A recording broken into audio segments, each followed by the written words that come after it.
Hi, today I'm going to show you how to cook your vegetarian Thai green curry. So in your pack you will have shallots, a butternut squash, butternut squash, red pepper, mange 2 and baby sweet corn. So I'm going to just start by showing you how to prep all your vegetables. So if you get your shallot, top and tail it and just take the outer skin off and discard that. And then if you chop your shallot in half, if you slice your shallot lengthways finely, you need a good sharp knife to do this, and then literally go the other way and chop.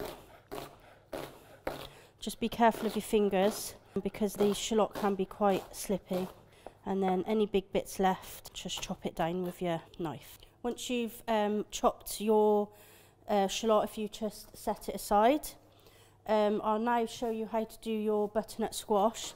You won't need all of your butternut squash, so you probably be about half. I think it's about 350 grams.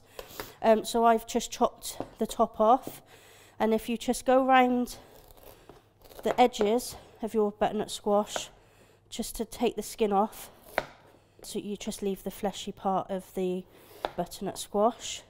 If it's easier, you can use a peeler, and then what you want to do is just dice your butternut squash by just slicing down and then in half, just so you've got a nice chunk but not too much of a chunk, because otherwise it will take quite long to cook. Again, put it in a bowl and set it aside, and then you will have a pepper in your pack. If you chop your pepper in half and then take all your seeds out, and then you will be able to dice it.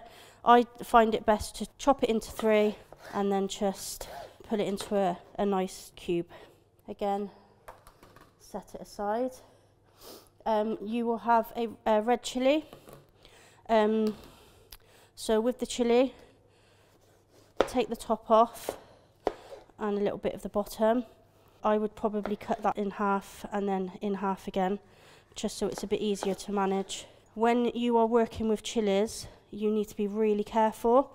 So once you've got the juice on your hands, you don't want to be touching your face or your eyes because it will sting.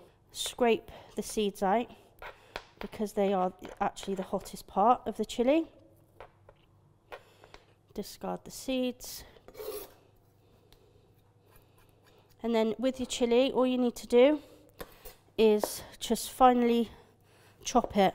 So if you chop it into like fine slices, and then just keep running your knife over the chili until you've got a nice fine dice.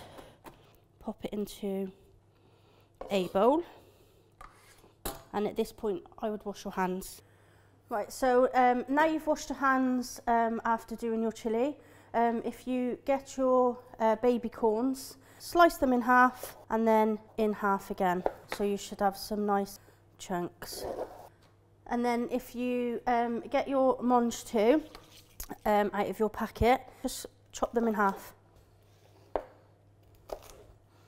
and then pop them in a bowl. So now you've prepared all your vegetables ready for your curry, you need to get your oil and add 2 tablespoons to a saucepan. So if you put your pan on to heat up your oil, and then add your shallots. So you just need to fry your shallots for about 7 minutes until they're soft and caramelised. So now your onions have caramelised, you need to add your chilli and your Thai green curry paste. If you just put your chilies into your pot, and then 4 tablespoons of your Thai green curry paste, and then leave that to fry off for about 2 minutes. So now your chilli and curry paste has been frying for about 2 minutes. You need to pop in your butternut squash and red pepper. Then you need to add your coconut milk. So give it a bit of a shake and then add that to your saucepan, and 200 ml of water. Give your curry a bit of a stir.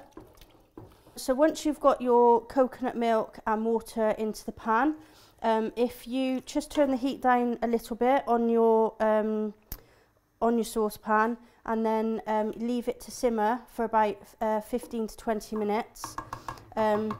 If you stick a lid on your pan, it will help with the cooking process. So now your Thai green curry is simmering. If you grab yourself another large saucepan and fill it with water, I'm going to show you how to cook the rice. You need to put your saucepan of water on to boil. So whilst your saucepan of water is coming to the boil, we're just going to measure out the rice. You need to allow about 75 grams of rice per person. So I'm going to weigh it out for a family of 4, but obviously if you've got more than that, then just adjust the quantities accordingly. So as we're using basmati rice, you kind of need to rinse your rice off. So if you just pull it into a colander or a sieve, and then just run some cold water over the rice, and you do this just so that your rice isn't as starchy once it's cooked. Just leave that then to drain away and wait until your water's boiling. Now your saucepan of water is boiling, you need to add your rice to the pan, and then just leave that then to cook away for about 10 minutes. So with your curry, it's been cooking for about 20 minutes now. So if you remove your lid, and you should notice that the butternut squash and peppers have softened. So add in your baby corn, give that a bit of a stir, and then add in your mange too. And then what you want to do is just leave that to simmer away again for another 5 minutes till your mange too and sweet corn are just starting to soften it. So your rice has now been cooking for 10 minutes. So if you just want to get a spoon and just try a couple of grains of rice to check that it's definitely cooked. This one is cooked. If yours at home needs a little bit longer, then that's fine. So if you take your rice off the heat, and then you need to drain it. So if you get your colander and then literally just pour your rice into your colander, and just make sure you've drained off all the excess, give it a bit of a shake, and then that's ready to be served with your curry. So now your Thai green curry is ready. Take it off the heat,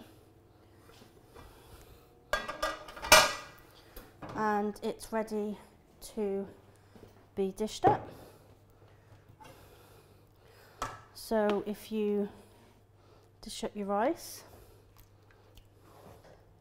and then just add